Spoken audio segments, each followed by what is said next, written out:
Hello and welcome to this ARWO Liquid Knowledge webinar, the Central Arizona Project. I'll be your host today. My name is Gina Veazey and I'm the Marketing Director at ARWO. 3 quick housekeeping items before we get started. First, our session is being recorded and all attendee mics are in mute.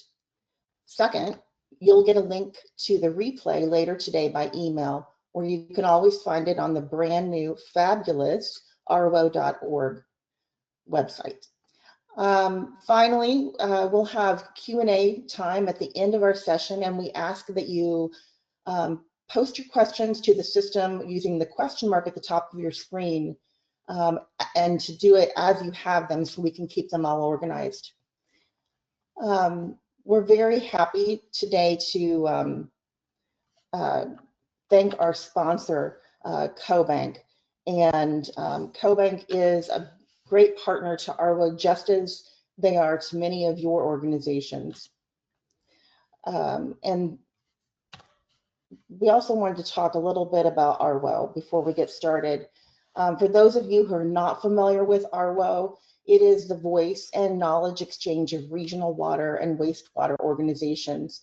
And in fact, ARWO is the only water organization focused on regional water organizations. We're building a community to advance the interests of these organizations, and we'd love to have your organization be a part of it. If you're not already a member of ARWO, you can join in November. If you pay your dues by the end of the month, you'll enjoy 14 months for the price of 12. So you can scan the QR code on your screen and drop your info in a form, or you can reach out directly. So with us this morning, we have a very special guest that I'm excited to introduce to you. His name is Brian Buzard, and he is with the Central Arizona Project. He is Director of Operations, Power, and Engineering.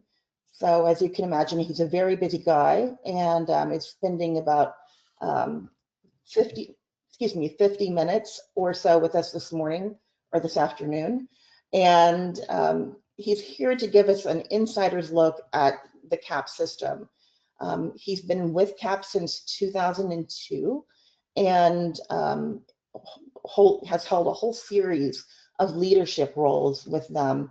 That would range from senior maintenance planner to a maintenance supervisor. He was the project manager for CAP's Maintenance Excellence Program. He's been the manager of maintenance control and director of centralized maintenance and reliability. So he is a very experienced guy. And I understand that earlier in his career, Brian was an in-circuit test software engineer with Hamilton Sundstrand Aerospace. So that kind of makes him a bona fide rocket scientist too.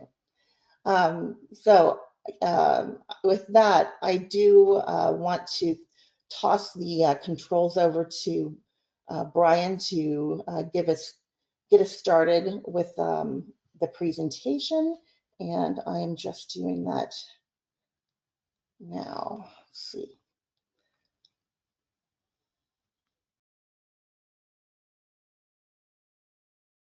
There you go.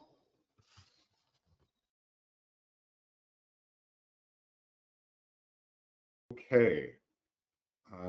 Thank you, Gina, very much for that introduction. Yes, my name is Brian Buzard. I am the Director of Operations, Power, and Engineering for Central Arizona Project. My team really consists of 3 divisions. Water control, which controls the canal system itself through our SCADA.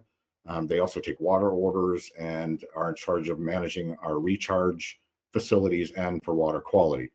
I also have the engineering team, and they're really, their main focus is on design and project management for asset modifications and capital improvement projects. We also have a lot of land use licensing and crossings on the canal, utility easements and that, so they take care of that. And also manage about over 100,000 record drawings. And then power programs. We are one of the largest power users in the state, which I'll talk about in a minute. Our power program is in charge of managing our long-term power portfolio and also manages market daily and short-term purchases. So, Central Arizona project. I'm not sure how familiar you all are, but I'm gonna walk you through some of the basics of our system. So, 336 miles stretches from Lake Havasu, which is on the border of California, to just south of Tucson. It includes 15 pumping plants that lift water uphill nearly 3,000 vertical feet over the course of the system. Also, there's 10 siphons, which go under obstacles, rivers, and roadways. We have 4 tunnels, and then 50 laterals or turnouts where we deliver water to central and southern Arizona. It also includes our Lake Pleasant Storage Reservoir and New Waddell Dam. So construction started in about 1974 with excavation, and constructing the trapezoidal prism required removing on the order of 58 to 75 million cubic yards of earth. That's about 7.5 million dump trucks worth of material. So if you line them up bumper to bumper, they'd stretch about 28,000 miles, which is enough to circle the earth and a little left over. So major construction and civil engineering project for sure. A continuous 4-inch concrete liner was placed after excavation. Most of it is unreinforced concrete, total of about 1.95 million cubic yards. That's nearly 195,000 concrete truckloads. If you line them up, they would stretch for about 1,600 miles, about the distance from Phoenix to Chicago. Together, excavation and concrete placement numbers give a real sense of just how massive the construction effort was. This is kind of a cool shot. So the project was built by Bureau of Reclamation, and Reclamation used a massive tunnel boring machine, or TBM. It was custom built for CAP. And at the time, in the early 70s, it was among the largest TBMs ever used in the United States. The Buckskin Mountain Tunnel is 7 miles long and about 22 feet in diameter, and lined with precast concrete segments that weigh about 3.5 tons each. So when you design a 336-mile canal that crosses Arizona, you inevitably are going to face some obstacles: highways, railroads, and rivers. So the engineering question becomes, how do you move millions of gallons of water per minute across those barriers without disrupting the flow? Well, for us, the answer was inverted siphons. And these are massive buried pipelines that drop beneath the obstacle and rise back up on the other side, allowing the canal to continue its journey without interruption. And when we talk about CAP's siphons, we really have 3 different types of pipe. There's cast-in-place concrete. They're built in a trench with custom forms, reinforcing cages. For really large diameters, they're really the best option. Very reliable, they don't wear out as quickly, and they require less maintenance over time.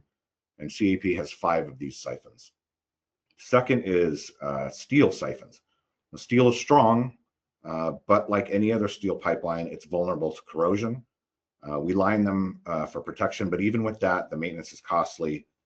And in fact, one of our steel siphons is projected to cost more than $200 million to maintain over its 100-year life.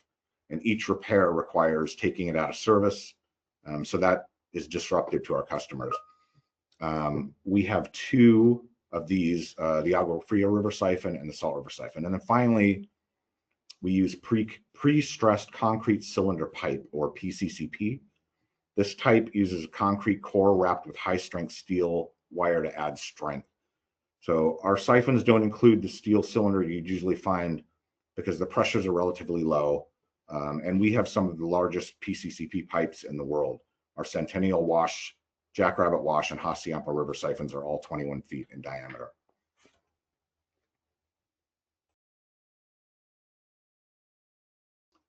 So the scale of CAP's construction wasn't just about moving dirt and placing concrete.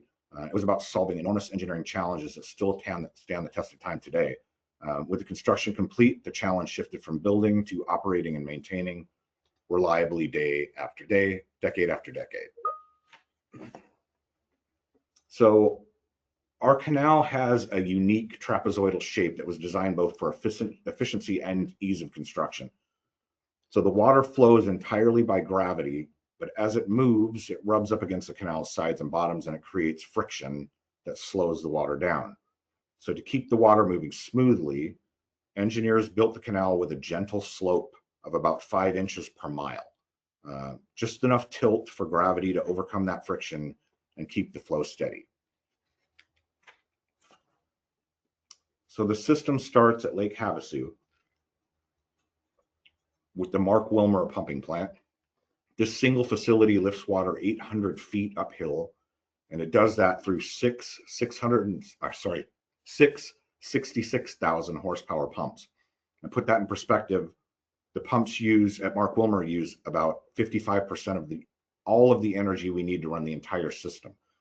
So historically, we've used up to 2.8 million megawatt hours of electricity in a year, which is enough to power 250,000 average homes in Arizona. So as a result, we are one of the largest power users in the state. So the system was designed with a couple of key features that give us flexibility in how we operate and really help us save on energy costs.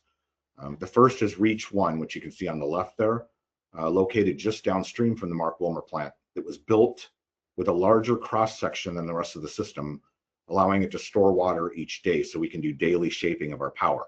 That storage gives us flexibility to shape the schedule so we can run pumps when power prices are low and then shut them off when the prices are high during the day. It's a smart design feature that helps us reduce costs while keeping water delivery steady. The second is a unique feature called New Radial Dam at our Lake Pleasant storage reservoir. And this takes that same idea of flexibility and applies it at a much larger scale. And this helps us manage our seasonal shifts in power demand across the entire system. So essentially, water from the Colorado is pumped into the lake in spring and fall when energy cost is lower. And then it's released in the summer when demand is high and energy costs are also high. This allows us, most of our delivery points are downstream of this lake, so we can use that to take outages on the west end of our system and perform critical maintenance. The dam itself is earthen fill with a clay core. It's about 5,000 feet across, and the lake can store about 800,000 acre feet of water. And to put that in perspective, an acre foot of water is about enough water to cover a football field a foot deep. So it stores 800,000 acre feet, and it's also a recreational destination for close to 1 million people a year.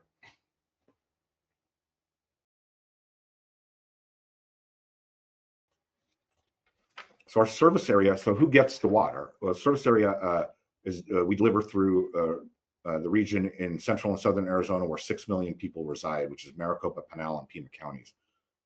11 of Arizona's 22 tribes have rights to water as well, and that's more than a third of the tribes in the Colorado River Basin. So CAP delivers more tribal water than any organization in the United States. Our water is contracted. 54% of that water is allocated by contract to municipal industrial water users, which refer to cities, towns, and private water customers that treat and deliver that water to their customers. And 46% of the water is allocated to tribes that can use that water in their communities, or a lot of them will also lease those water rights to other municipalities. It's also important to note that until recently, we historically have served agricultural users, but due to a shortage on the Colorado River system, which I'll talk about in a moment, agriculture is no longer receiving water directly from CAP. So before construction, by statute, the Central Arizona Water Conservation District, or CAWCD, was formed with really two purposes.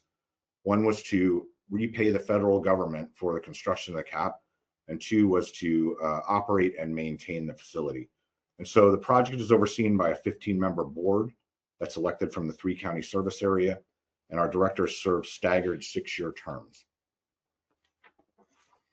So there's been a lot in the media in recent years about the shortage on the Colorado River, and CAP has been in the midst of near constant negotiations recently.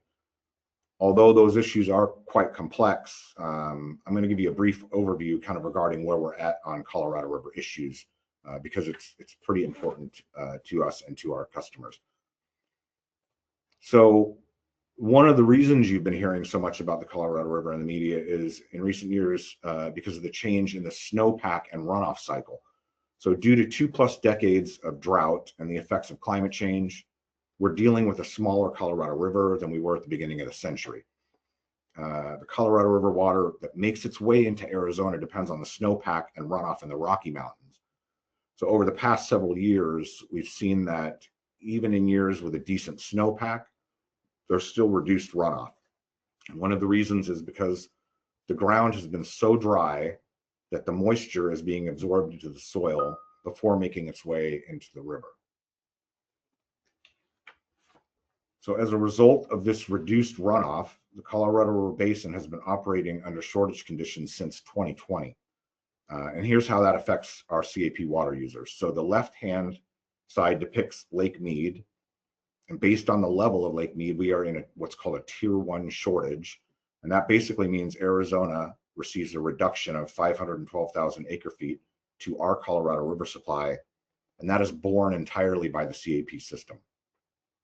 On the right-hand side, you can see how that affects individual supplies. So we now no longer have what is called excess water. We used to serve agriculture users, but that water supply is no longer available. And supplies to cities and businesses are reduced by about 3% right now. And then supplies to the tribal entities are reduced by about 6%.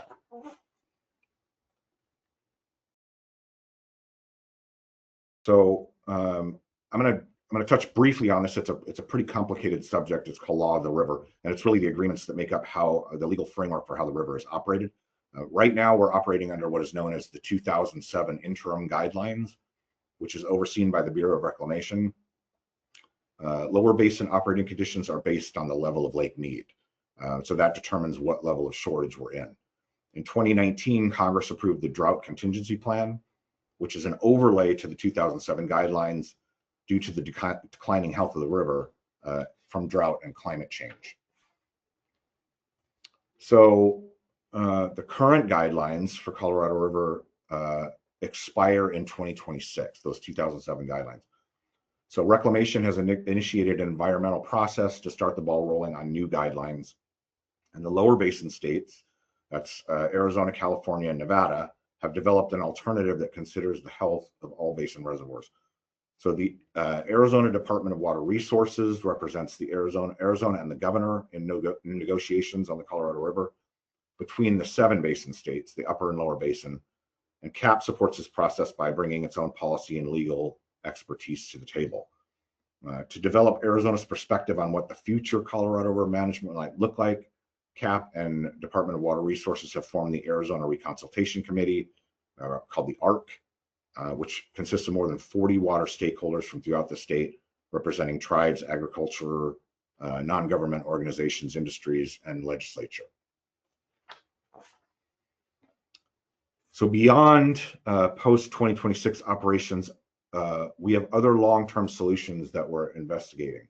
So augmentation, we'll be looking toward additional supplies to supplement the Colorado River supply, including desalination and moving non-Colorado River water supplies through our canal by a process we refer to as wheeling.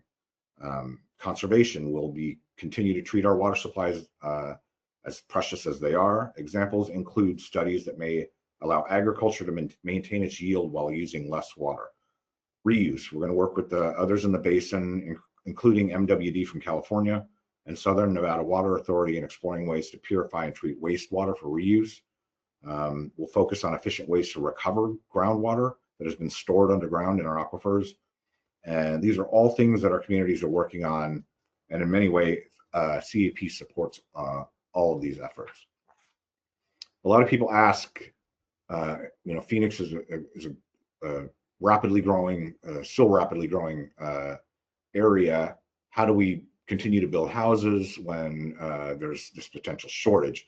Well, the governor paused the issuance of building certificates in 2023 for new subdivisions using groundwater. And the reason for that is In order to get a permit to build a new subdivision, you have to prove that you have a 100-year water supply.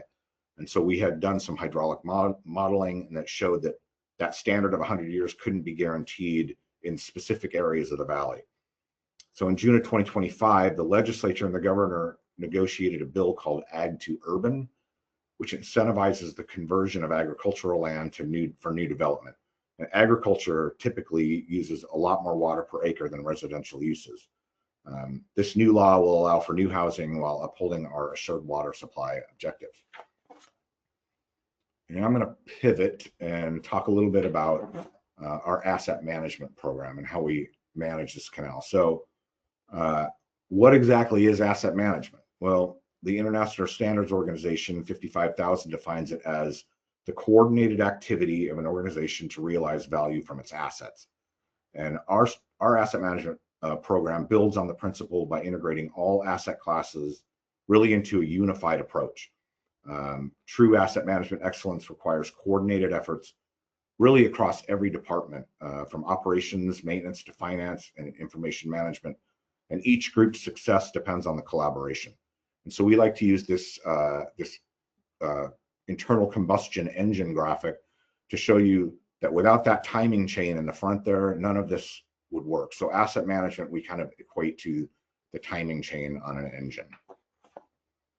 So our strategic asset management plan defines coordinated lifecycle management really across 7 different asset classes. So that's physical assets like pumps and motors, financial, power, we use a lot of power, water, obviously our employees, human, information, and then intangible like our reputation.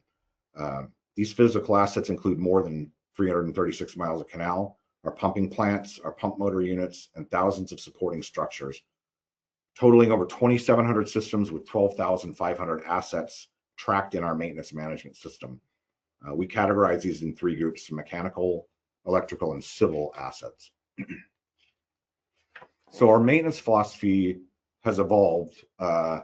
We started a journey back in 2003 of really trying to improve our reliability.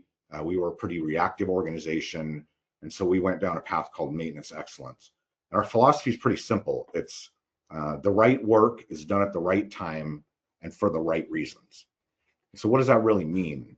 Well, right work means our crews know exactly what needs to be done, how to do it safely, and they have the tools and training to do it right the first time. The right time means we use data and testing to plan maintenance before problems occur, fixing things when it makes most sense operationally and financially. And then the right reason means we focus our efforts where they matter most, based on risk and the asset's importance to our system. Our maintenance program follows industry best practices and depends on well-aligned people, processes, data, and technology working together to ensure reliable and cost-effective performance. So our maintenance function is divided into 3 major areas. So we have reliability and maintenance engineering, planning and scheduling, and work execution. Each area is then responsible for processes that are based on their role. CAP has about 500 employees total. 244 of those are on the maintenance side of the house. And of those, we have about 160 craft and trade employees, electricians, mechanics, and so on. And so it's really a fairly lean organization when you think about the amount of infrastructure that we need to maintain.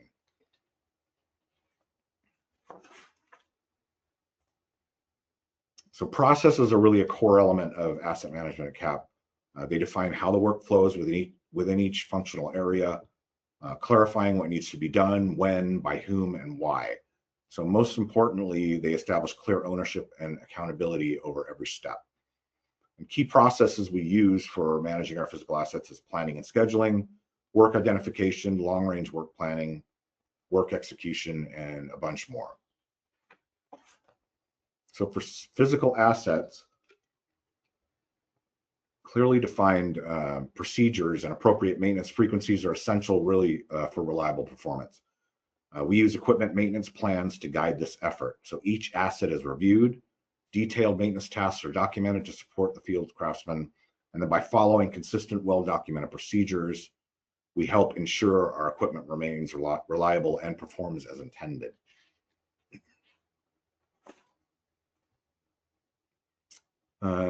We also gather a lot of data that helps us understand the condition of our assets, and helps us determine when we're going to do interventions or actions based upon the condition. So most failures will present an early warning, and by focusing on the right technology, we can hopefully gain insight when we need to intervene. Some of the technology that we use is predictive in nature, and it's infrared, ultrasonic, oil analysis, vibration analysis. We have some drones. We have remote operated vehicles where we can do canal inspections and a bunch of others. So we have a lot of different ways that we can collect data on the system. And so what does asset management really do for us at CAP? Well, at its core, it helps us understand and manage the risks associated with our assets through the entire life cycle, from acquisition to retirement. So through our people, processes, and practices, we can actively reduce those risks and protect reliable operation of our system.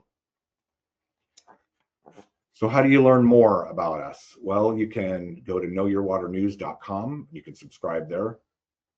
We also have what's called CAP University. We do them about once a quarter. And there's some really interesting ones that we've done: deep dives on our finances, deep dives on our infrastructure, deep dives on water policy. So if you really want to learn more, I would highly suggest that you enroll at a CAP University. And then if you really want to, you can take the Coalition Pledge at Protecting Arizona's Lifeline as well. And I believe that's all I have at the moment. It was a little bit shorter than I thought, but I'm happy to interact and take some questions if anybody has any.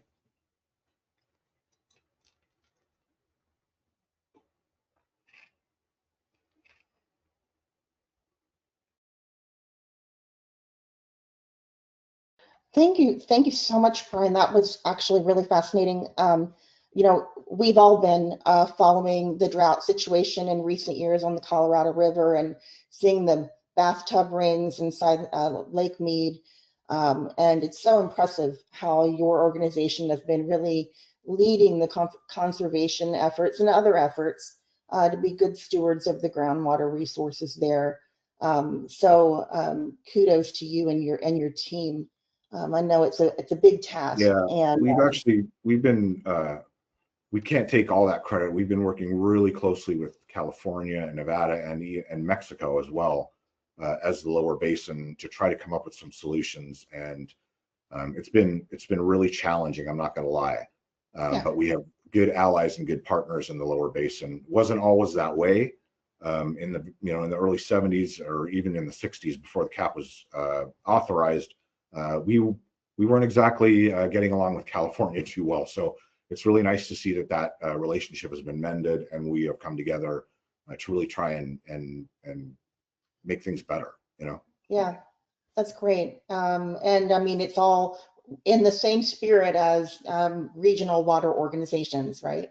It's just a little bit larger scale than what we typically see. So there've been a few questions that have come in, and I know you've got a sort of compressed amount of time with us, but I wanted to, there have been a few questions that have come in about how in the world do you do maintenance on a system that, it's such a big system and you've got so many customers relying on consistent supply? Yeah, that's an excellent question. And part of what I touched on in my presentation was that the people that designed this system back in the 60s and 70s were pretty smart about how they did it. Obviously, like I said, it's 336 miles. In the center of that system is that feature I talked about, Lake Pleasant and Waddell Dam. So probably 95 or 96% of our deliveries happen after or downstream of that feature. So that allows us in the summertime to draw from the lake to feed those downstream customers and take a complete or maybe half plant outages out west to perform large maintenance. And then in the wintertime, we do the opposite. We're able to take some outages in our southern end of our system.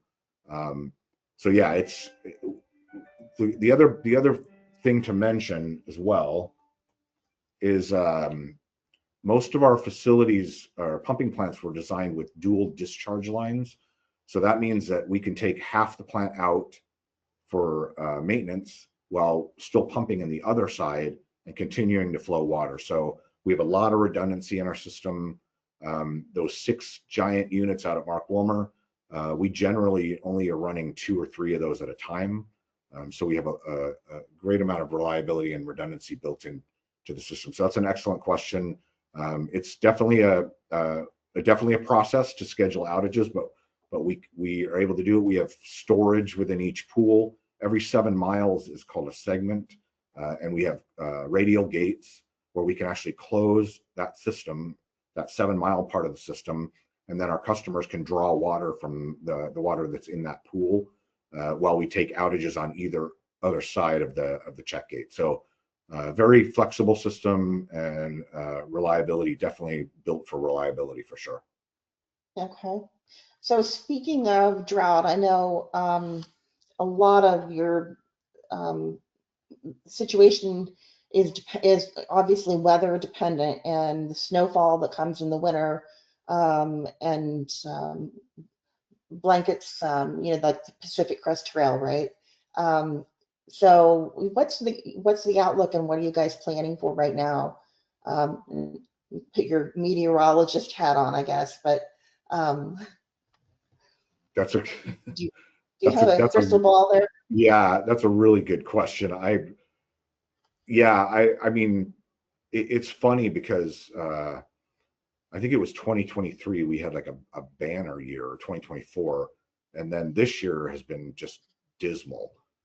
So there's really seems to be like no rhyme or reason. But the thing that's concerning is that, again, like I said, even if there is a excellent above average snowpack, we're dealing also with aridification of the soil. So the soil is so dry that a lot of that water soaks into the ground before it makes it to the Colorado. So it's a tricky situation right now, and we're going to have to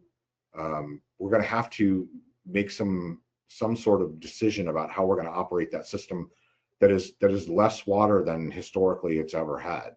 We've divided 7.5 million acre feet for the upper basin and 7.5 for the lower basin. That's 15. The river typically only flows about 12. So there's a structural deficit in that system that needs to be addressed. So I'm an optimist, maybe so much so my wife would be annoyed by that, but I think the glass is half full. I hope that we have some better hydrology in the Rocky Mountains, but I can't say for certain. But I do know that we are working on rules that will help us with a smaller river, basically. Okay, thank you for that. So the other questions that have come in have talked a lot about, there were several places in your presentation where you referenced, we're pushing the water uphill by so far and this many pumps, and it has to take a lot of power. Yeah. So how are you securing that your power needs to make that all happen? Yeah, that's a great question. So we have a portfolio of different options. We have long-term supplies. We have an allocation from Hoover. We have a solar field called Solar Phase 1 that we get about 30 megawatts from that. We get about 90 megawatts from Hoover, and we have a long-term contract with Tucson Electric Power, and a new one that we just signed with Capital Power. And so those are some of the long-term options we have. And then, sorry, my phone was beeping over here. But we also have short-term day-ahead purchases that we make on the open market. And a lot of times we're able to take advantage of what's called duck curve energy, which is energy that is produced during the day through solar, and we're able to get really favorable pricing there. And then there's times where we are able to curtail our pumping, and we're able to sell off excess energy, which helps bring the energy rate down for our customers. So we used to, originally when the system was built, there was Navajo Generating Station, which was a coal-fired plant that provided all of our energy. That plant was decommissioned in 2019. And so, yeah, we have a very diverse kind of portfolio of different options. And our power programs manager, it's a small team. It's him and one other person, and that is their sole purpose is to manage that portfolio and make sure that we have at least 60 to 80% of our power purchased. We do energy auctions once a year where we purchase power for the next year and even the year after. So it's quite a lot to juggle, but we're doing a pretty good job, and we've come in under our energy rate over the last several years. So I feel like Jeff and his team are doing a good job here on the power programs. That's great. Good question. Let's see, I think we have one more. Oh, so we had a question about sort of how the public, I think, like the question is, does your organization come under any criticism from people who have to sort of abide by restrictions, and how do you address that? And I'm guessing that might be related to outages that we were talking about before, because the question came in right after that. Is that my guess is that your customers are probably pretty understanding. Yeah, that's a really good question. We have a whole department here that on for customer outreach, and we meet with all of our customers at least once a year. Yeah, I mean, if we have to take an outage, it's not ideal, but we plan it at least a year in advance. We give them notice. They can make arrangements to make sure their supplies are taken care of.